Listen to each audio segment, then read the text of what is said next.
va transformer notre cœur, va nous guérir de manière surnaturelle. Alléluia.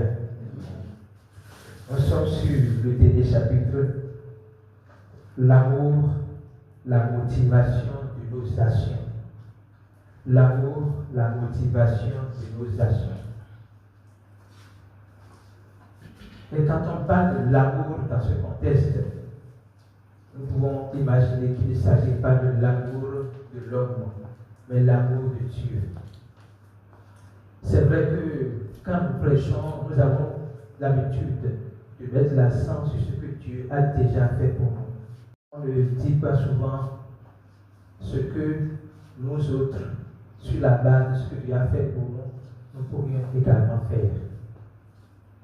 Et la raison pour laquelle on n'en parle pas, c'est parce que dans la pensée de Dieu, plus tu comprends son amour pour toi, plus tu pourras être apte à manifester cet amour. Alléluia. Alors je voudrais dire à ceux qui nous suivent, ici ou ailleurs, la première chose dont le Seigneur a besoin, c'est ton cœur. Parce qu'un être humain, aucun être humain n'est capable de s'aimer ni d'aimer sans l'amour de Dieu. Aucun être humain n'est capable de se donner à lui-même de l'amour. Si en amont il n'a pas reçu de Dieu son amour.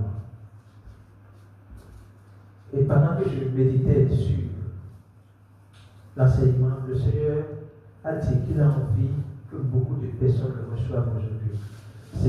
Je n'ai peut-être pas ici, mais c'est seulement ceux qui vont suivre en ligne.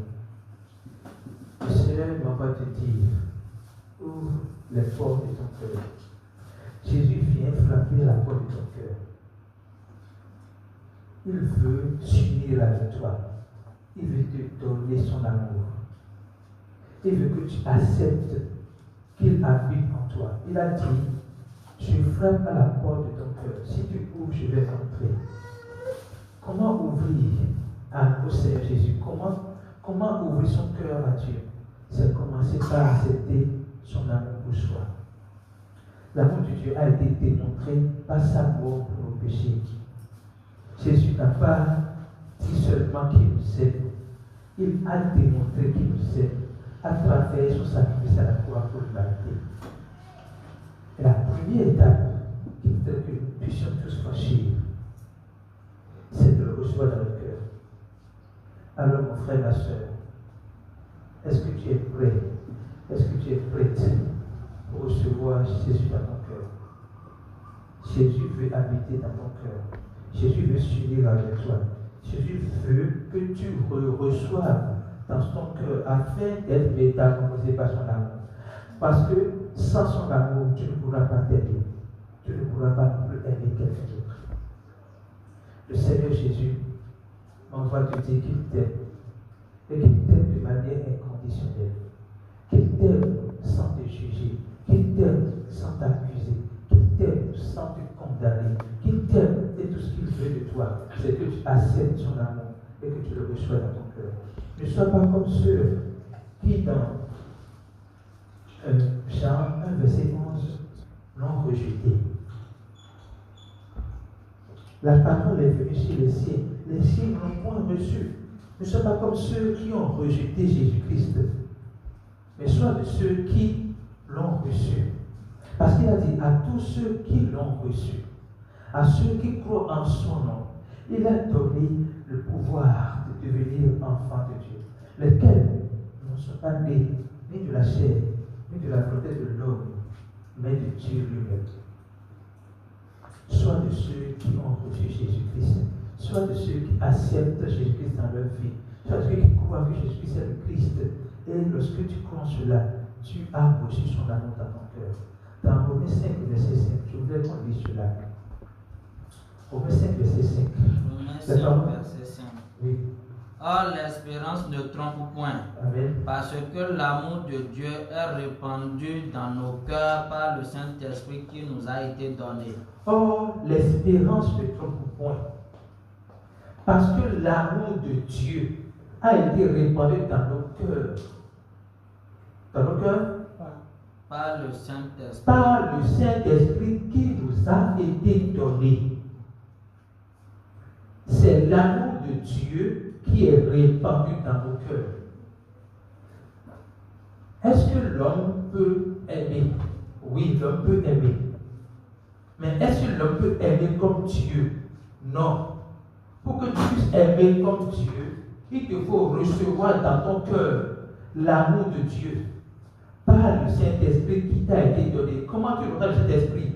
C'est toujours par la foi dans le sacrifice que Christ a accompli à la croix pour toi, pour moi. Alléluia. Amen. Nous allons voir ici que, en réalité, tous ceux qui ont reçu Jésus-Christ, Dieu, amour, n'ont pas un problème d'amour. Nous avons l'habitude de dire ici, nous avons établi que le chrétien n'a pas un problème de foi. Aujourd'hui, je voudrais que chacun retienne également que le chrétien n'a pas un problème d'amour. Le chrétien n'a pas un problème d'amour.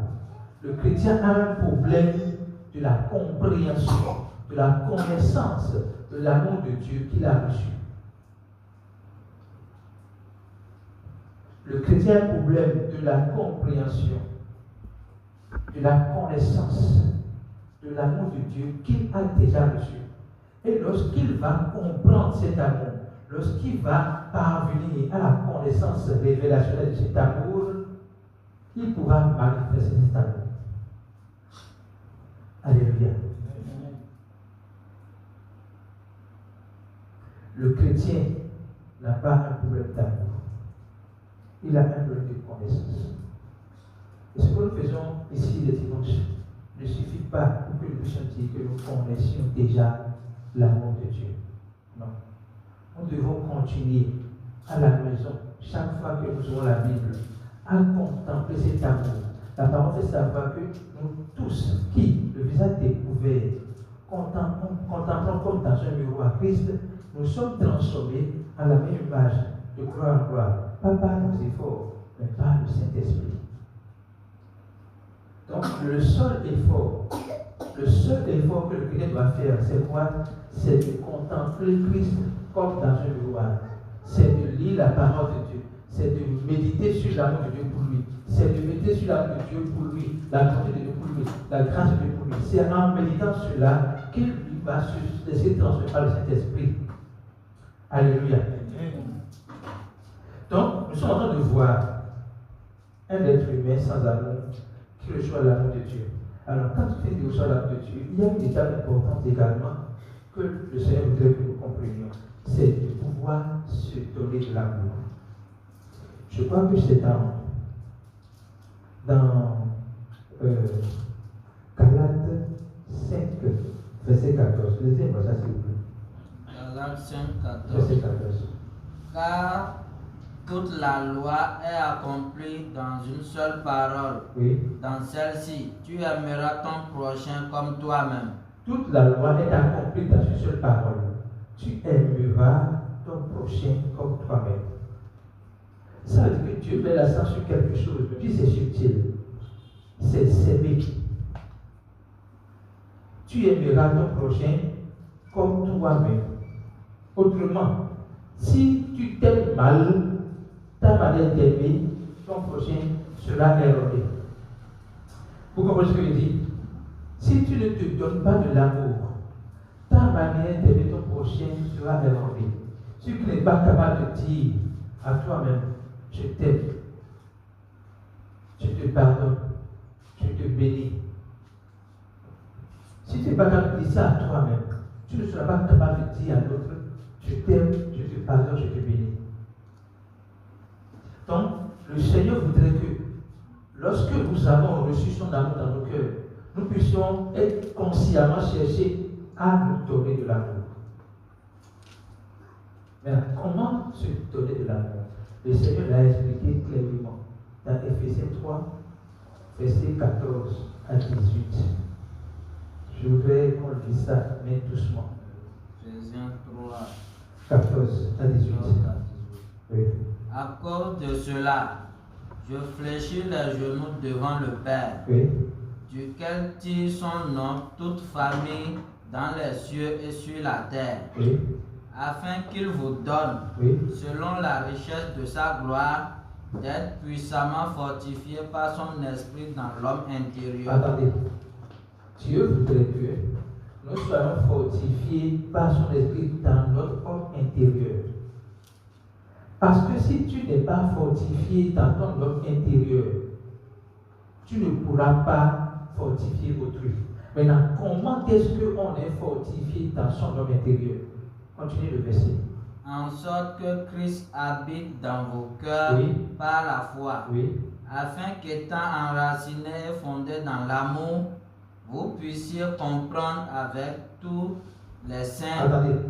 Donc, lorsque nous recevons Jésus dans notre cœur, le Seigneur voudrait que nous soyons enracinés et fondés dans l'amour.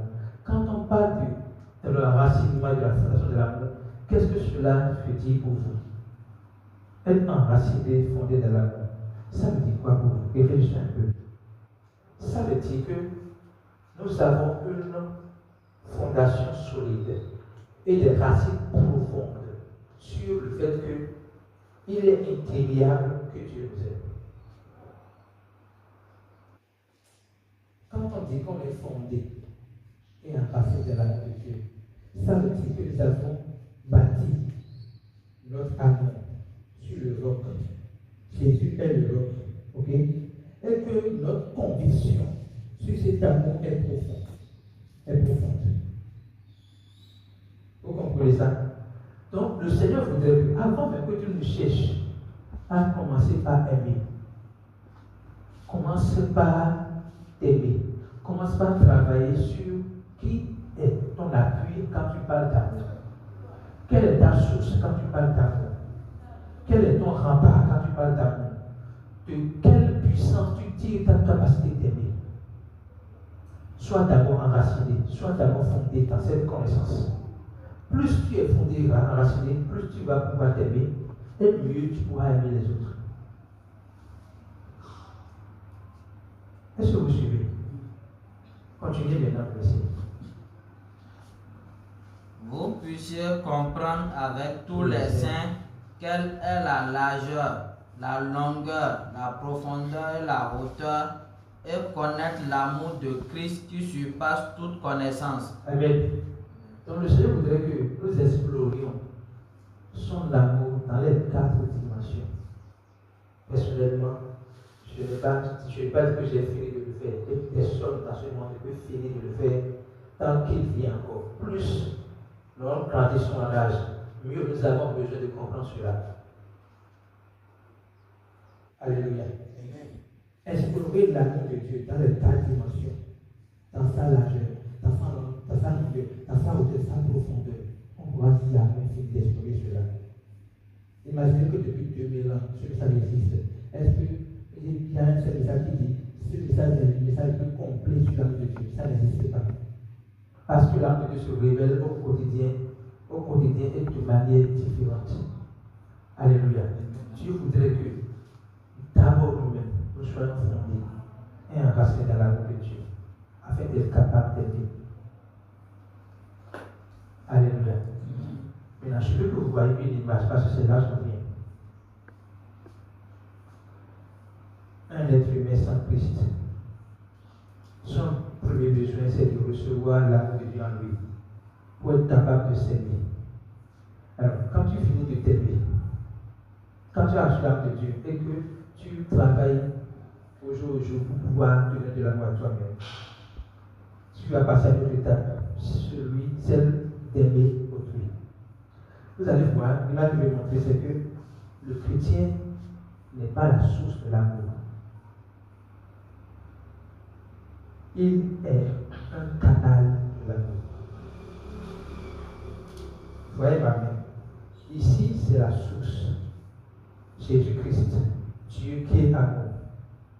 C'est d'ici que le chrétien a reçu son amour. C'est d'ici que le chrétien est enraciné, fondé dans l'amour de Dieu. Une fois cela, il devient le canal pour donner de l'amour. Alléluia. Est-ce que vous comprenez ce que je dis? Il devient le canal pour donner de l'amour. Cependant, où est-ce qu'il a reçu son amour? Dans son cœur, pas dans sa tête. Alléluia. Il a reçu l'amour de Dieu dans sa tête, mais dans son cœur. Mais pour être un canal puissant, qu'est-ce qui va se faire? Qu'est-ce qui va se passer? Que le Seigneur nous donne à comprendre ce qu'il veut dire. Pour savoir, sachant d'abord que nous sommes un canal. Ok? Donc, imaginez un circuit d'eau. Un circuit d'eau où l'eau va quitter la source pour venir dans nos robinets. Et il y a un canal, c'est-à-dire par lequel l'eau va passer pour dans nos robinets. Si le canal là est bouché, est-ce que l'eau pourra passer? Ok? Si le canal est sale, est-ce que l'eau qui va sortir de nos robinets sera propre? Non. Donc, ce que je veux montrer, lorsque nous avons reçu la prière dans notre cœur, nous avons un travail à faire. Toujours avec la collaboration avec Dieu. D'abord, on veut savoir, garde ton cœur plus que toute chose. Proverbe 4, verset 3. Garde ton cœur plus que toute chose. Lisez-moi ça. Proverbe 4, verset 23. Garde ton cœur plus que toute chose, car de lui viennent les sources de la vie.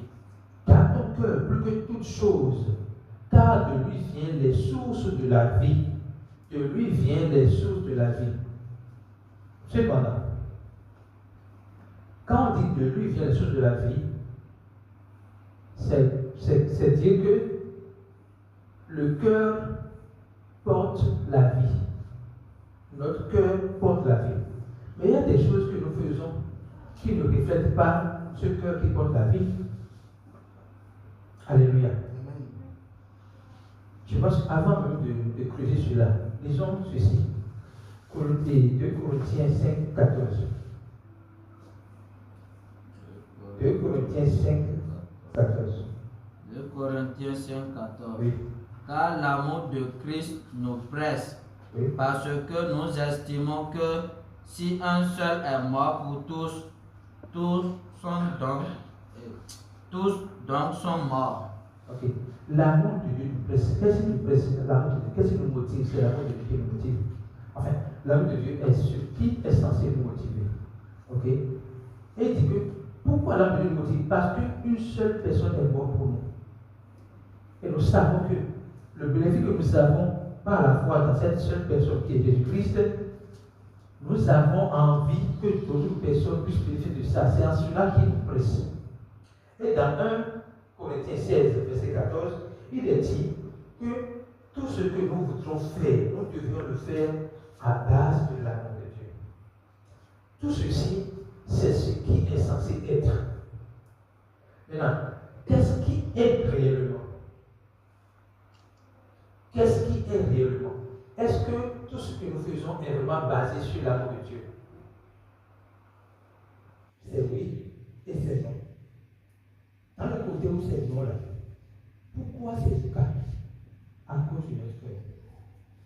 Si Dieu te dit, garde ton cœur plus que toute chose, ça veut dire qu'il y a une possibilité que si tu ne gardes pas ton cœur, on ne pourra pas tirer la vie. Ok?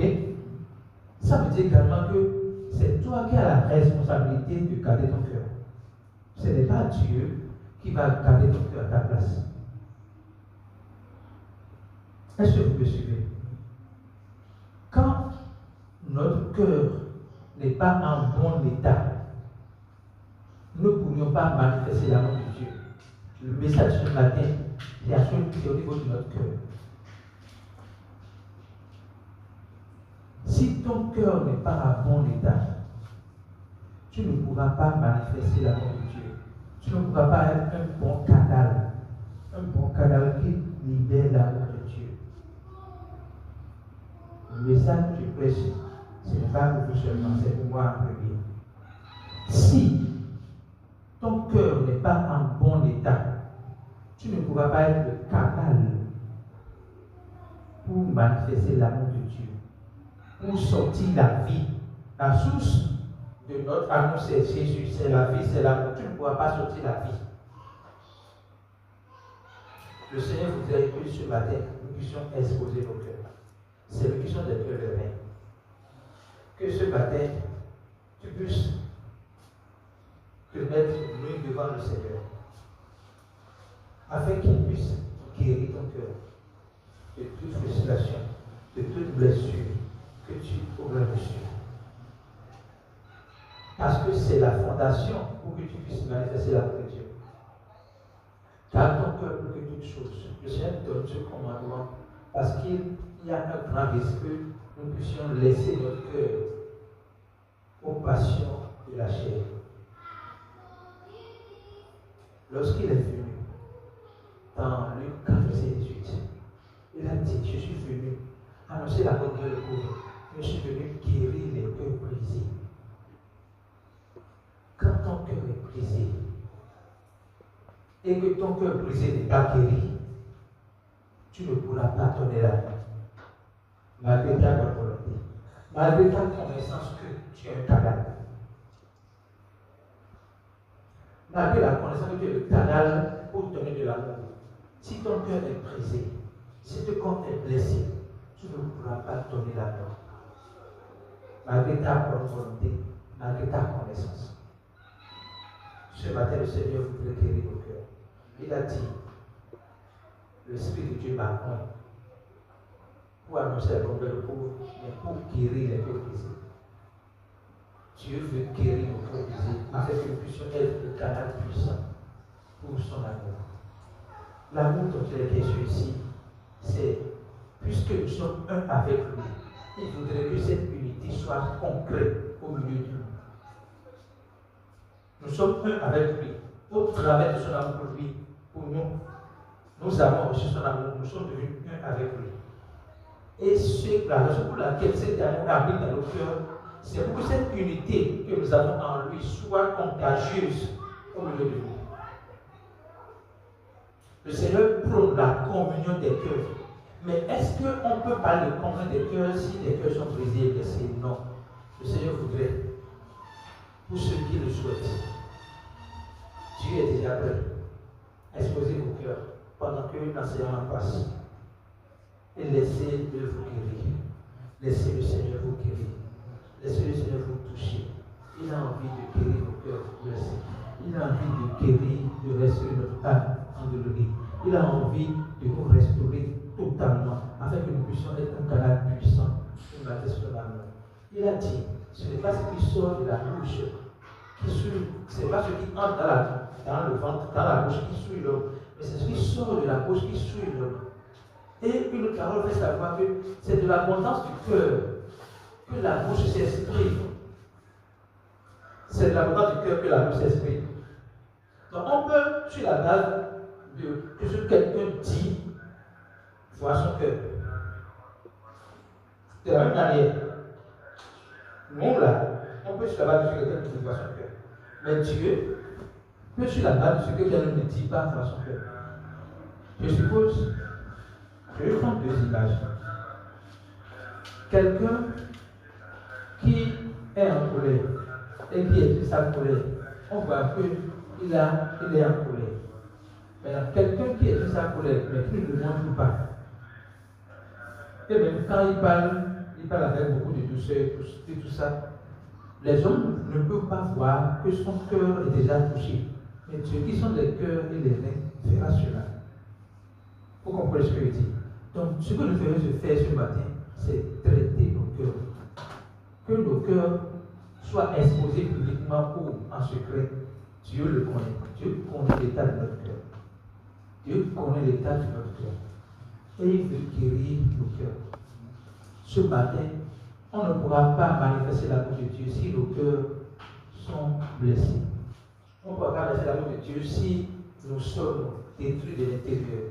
Si nous ne sommes pas restaurés de l'intérieur, le Seigneur veut guérir nos nos cœurs. Alléluia. Alléluia. Alléluia. Lisons Matthieu 15, verset 11. C'est ce que je vais dire. C'est pour dire, je vais finir par là. Le Seigneur voudrait guérir nos cœurs blessés. Dieu veut que nous soyons un canal puissant pour manifester son amour. Voilà le péché de l'enseignement. Je suis un être humain. J'ai besoin de Christ. J'ai besoin de recevoir l'amour de Dieu pour pouvoir aimer. Dès que je reçois l'amour de Dieu, j'ai besoin maintenant de pouvoir m'aimer. Donc, comprendre l'amour de Dieu pour pouvoir me donner de l'amour à moi-même.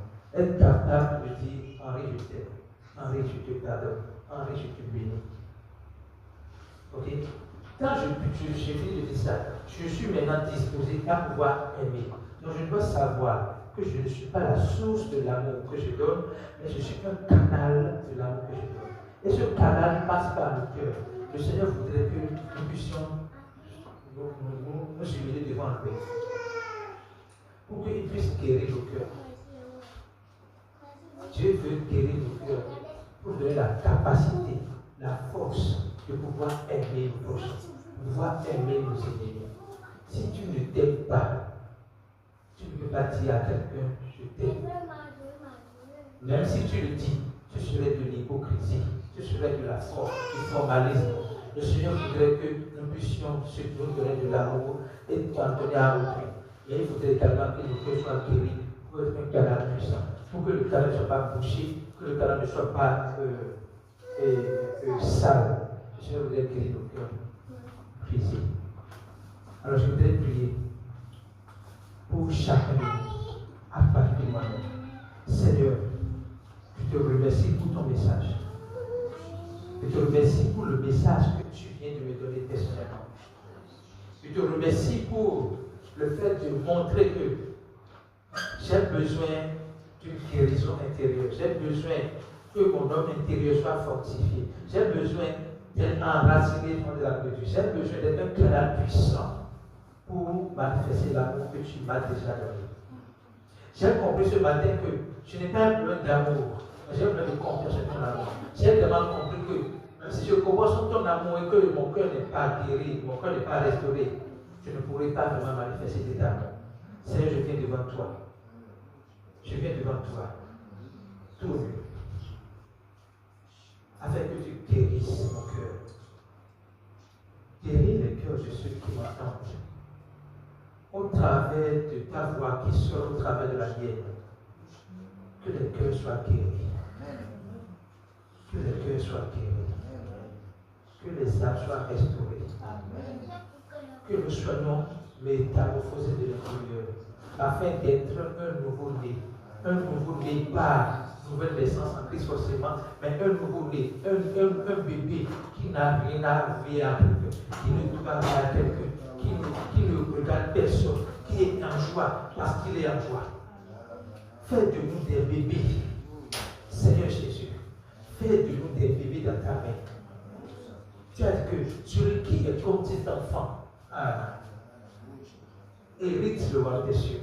Nous voulons être des enfants.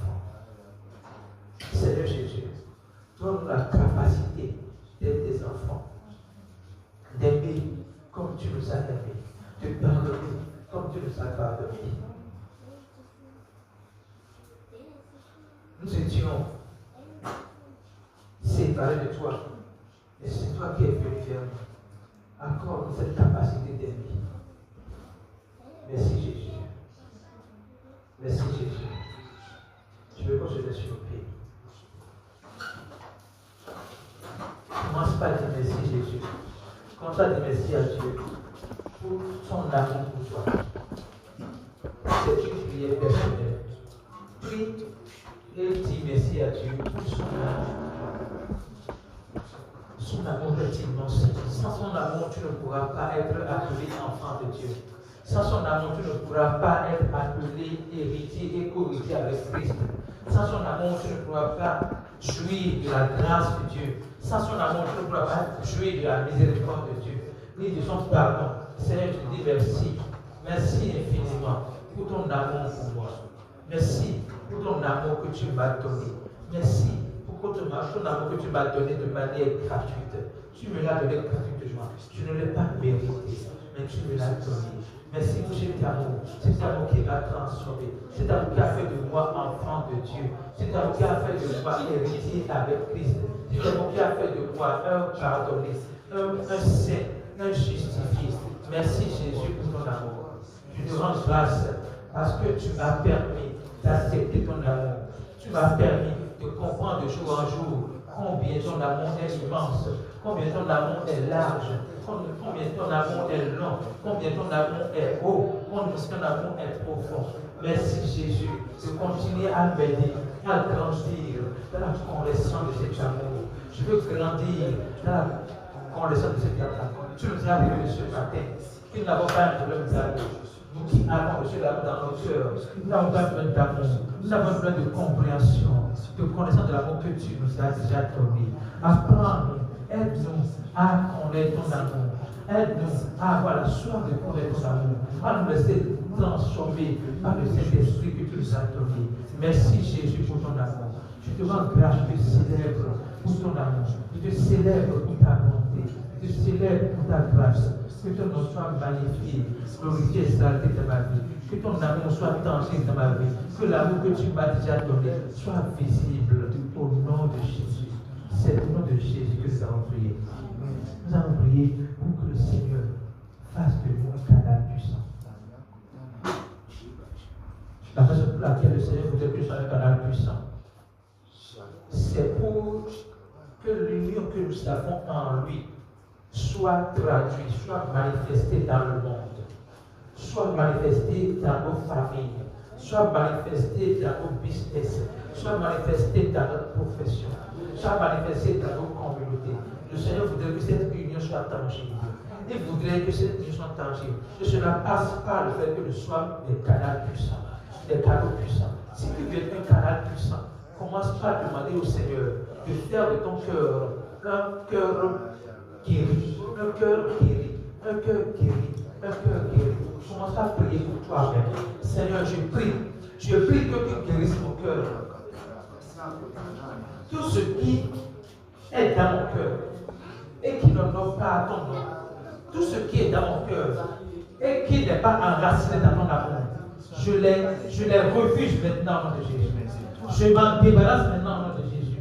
Je les libère de mon cœur maintenant au nom de Jésus. Tout ce qui est dans mon cœur et qui ne dit pas, ne reflète pas ton pardon, tout ce qui est dans mon cœur et qui ne glorifie pas ta bonté, Seigneur Jésus, libère-moi de cela. Tu as dit que toute plante que mon Père n'a pas plantée, je les déracine.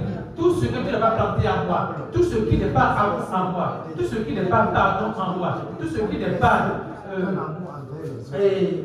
bonté en moi, tout ce qui n'est pas douceur en moi, tout ce qui n'est pas humilité en moi, Seigneur Jésus, débarrasse-moi de cela. C'est une satisfaction divine étant dans le nom puissant de Saint Jésus.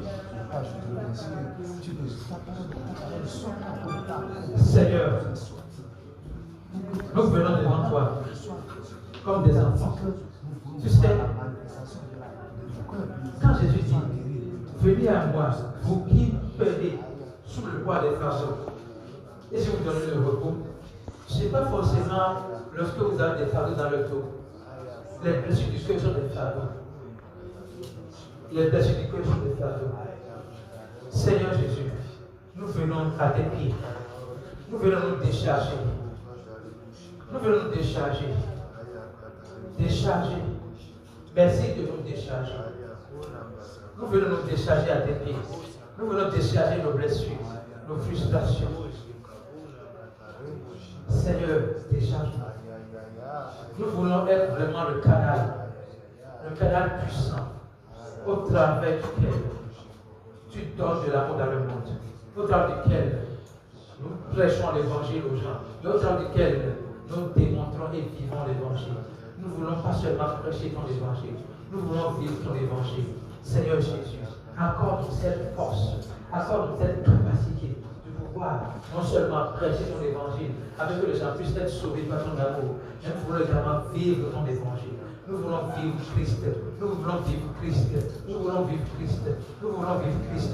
Je veux vivre Christ. Je veux vivre Christ. Je veux vivre Christ. Je veux vivre Christ. Parce que ce n'est plus moi qui vis. C'est toi qui vis en moi. Toi qui vis en moi, tu es guéri. Toi qui vis en moi, tu es béni. Toi qui vis en moi, tu es sans blessure. Je voudrais que chaque jour, tu renouvelles mon cœur. Tu renouvelles mon cœur. Afin que chaque vie soit débarrassée systématiquement de toute frustration, de toute blessure. Je veux garder mon cœur en tout. Donne-moi la force de garder mon cœur contre la rancœur. Donne-moi la force de garder mon cœur contre les rancunes. Donne-moi la force de garder mon cœur contre les frustrations. Donne-moi la force de garder mon cœur contre les blessures. Je veux garder mon cœur. Merci Jésus. C'est au nom de Jésus que nous allons prier. Amen. Nous allons prier pour nos amis, nos frères et sœurs. Tu penses à quelqu'un qui a besoin d'une guérison. Tu penses à quelqu'un qui est très très blessé dans son cœur. Si le Seigneur met à cœur une personne, je veux prier pour cette personne très sérieusement. Si le Seigneur met à ton cœur une personne, prie pour cette personne très sérieusement. Il a besoin de guérison là où il est. Tu pries pour Christian et son église. Tu pries pour Christian et son église. Tu pries afin que le cœur soit guéri, le cœur brisé soit restauré. Prie pour la personne à qui tu penses.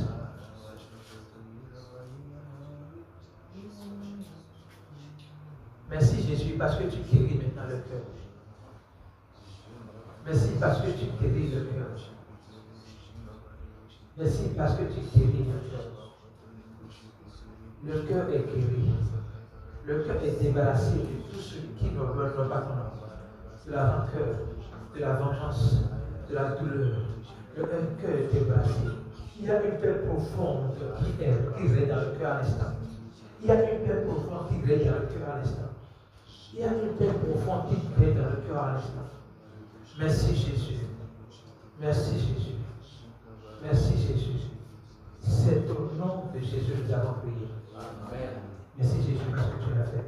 Père Jésus, merci. Merci de faire de nous un cœur puissant pour prêcher ton message, pour ouvrir ton message.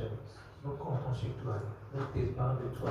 Sois notre force, sois notre rempart, sois notre bouclier, maintenant et pour toujours. C'est le nom de Jésus que nous avons prié. Amen. Alléluia.